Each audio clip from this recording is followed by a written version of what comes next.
Hi everybody, welcome back to the channel. Today we're going to be taking a look at the Savage Crucible Shadow Slate.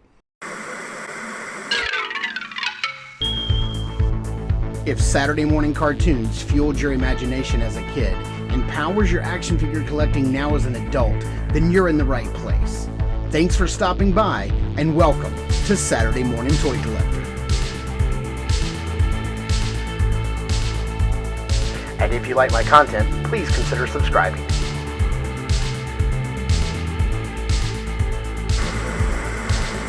First and foremost, I want to give a shout out to Rob and everybody over at Savage Crucible. You guys are amazing. Thank you so very much for sending this Shadow Slate my way for review, and I really appreciate it. You guys are incredible. So taking a look at the front of the package here, you can see this is going to be your standard Slate release figure. You got a couple of hands in here. You've got an extra weapon, your two hands, and then a bonus weapon down there at the bottom.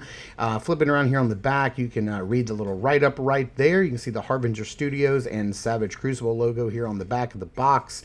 Looking mighty fine. Shadow Slate Lemurian on the top. So let's get this guy opened up and see everything he comes with. Before we get into the review, I did want to show one thing about the box here, as this is a Shadow Slate. I think this is the first time they've done a custom box color. You can see that the typical boxes are like this brownish gold color, but the Shadow Slate has this very nice purpley blue color, which I really appreciate. I'm glad they did that to kind of set this figure apart, and I think it looks super nice. And taking a look at the card that we get here, who did we get? It looks like we got the Lemurian Savage. I don't think I have this card, so I'm really happy about it.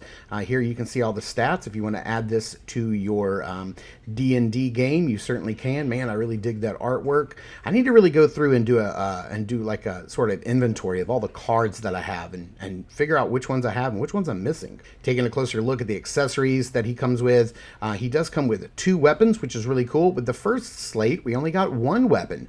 We have 2 of these really nice silver swords just cast in this silver plastic, little nicks and scratches all over it. Looks beautiful, just begging for a little bit of paint, and they are super sharp, so you want to be careful with those guys.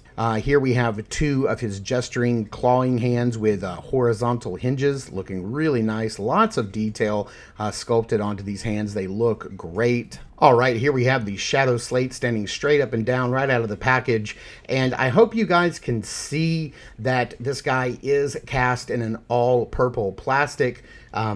It's not going to come over great on my camera because with the purple background, my camera plays with the magenta colors a whole lot and messes things up. But he is looking beautiful. Hopefully you guys have caught my other Savage Crucible reviews, so you know what you're getting yourself into with this guy. But he is your standard buck, your standard slate figure that's completely blank. No paint apps on this guy except for the eyes and the mouth. And he is looking beautiful, head to toe covered in sculpt. So taking a closer look at this guy here, you can see he is just as beautifully sculpted. I mean, it's the same buck as all of the other Savage Crucible figures that we've gotten so far. He's looking mighty fine. Like I said, head to toe, he is sculpted. The only paint apps are going to be the beautiful paint apps on the eyes and this new paint app they did for the mouth that gives it sort of like this wet snake mouth look. It's like this purpley pink color with this silver wash on it. It looks absolutely incredible, and I dig it. I hate snakes, and just opening that thing up just gives me the willies.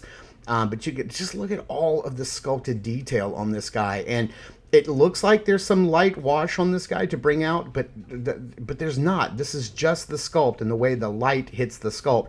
Now, like I said, this guy is purple, and here is the first Lemurian Slate who was cast in an all green plastic. As you can see, it's the exact same buck.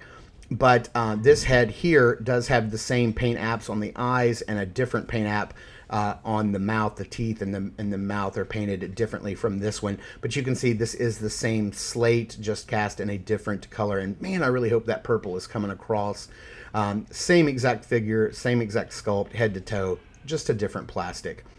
As far as the articulation goes on this guy, it's fantastic. If you guys haven't caught the articulation on this guy yet, he can look up that far. He can look down that far. You can rotate the head. You got a little bobble. The mouth opens. All of the figures' mouth opens except for one or two heads, I think, don't. You have this beautiful butterfly shoulder system, which I really love.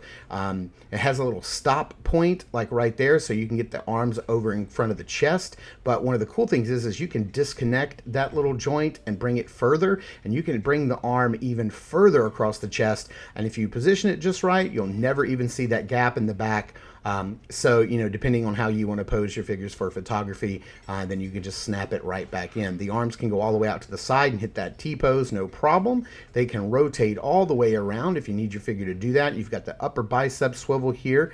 You have, because of the way the joint is made here at the elbow, the double joint, you have a little bit of rotation at the top of the elbow joint, rotation at the bottom of the elbow joint, which is really, really nice, and then some hinge and swivel at the wrist right there.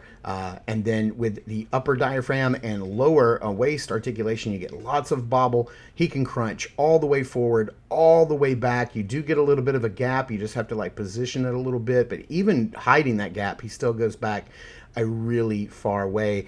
He's got nice rotation at the waist. You can push the leg all the way forward, all the way out to the side, no problem. It does have like upper thigh cut. It can only go back that far because of the little lizard booty. He does have the upper thigh swivel, which is great. You've got double jointed knees. You have a rotation at the top of the knee, rotation at the bottom of the knee, and then your double hinge there. And if you work both of those hinges, you got to make sure you work both of them. You can get the leg to go back that far, which is great. Again, that upper leg rotation. Then you've got some hinge, swivel, and rocker down on the foot, plus toe articulation, which is great. And then for the tail, this guy happens to have a single ball joint and hinge on the tail. The tail just moves in one point, which is really nice.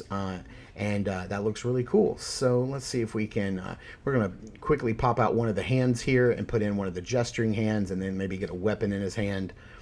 Just to sort of kind of kit this guy out a little bit and show you how he looks. Man, I love these gesturing hands. They look so good. This purple color is going to go great. I have a few of these coming my way. So I'm going to do one with like a light pink airbrushing, and then maybe one with a lime green to play up that purple. But man, he just looks so incredibly good. I love this guy. So man, I love this style of sword. Oh, it's looking really good. So why don't we get this guy into some backgrounds and into some lighting and see how he poses up. I gotta tell you, I am all in on this Savage Crucible wave. I have now that I have been to Heroes Con over the weekend, I now have all of the figures in the entire wave, including the con exclusive Imperial Sentry. We're gonna do a review on every single solitary figure in the line, so everybody can get a whole look at the entire wave. Wave 2 is coming. It's gonna be all like new figures. Is not just more Lizardmen. We've got a Barbarian. We've got a Frazetta licensed figure coming in Wave 2. We have a Dwarf Warrior. We have a Cthulhu style Tentacle Wizard that's coming out. We have like a half-human werewolf style thief. A Barbarian. We've just got, there's so many cool things. Wave 3 is going to have piranha people in it. So they are really going all out over there at Savage Crucible, and not just resting on their laurels and making more and more Lizardmen, although these Lizardmen are incredible. If you can get yourself to a show, definitely do so, because this Shadow Slate is only $20 at a show. It was $19 on their website. As of this particular review, the website still has several figures in stock, so you definitely want to check out their wares and order you some figures right now. I'll put a link in the description below so you guys can check out their in-stock sale that's going on until June 21st, and definitely catch these guys at a show and get yourself some deals. So thank you guys so much for tuning in and watching. I super appreciate it. Please continue to check us out over at Instagram at Saturday Morning Toy Collector. I am your Saturday Morning Toy Collector. I'm your host, Mark, and I will see you in the toy aisles.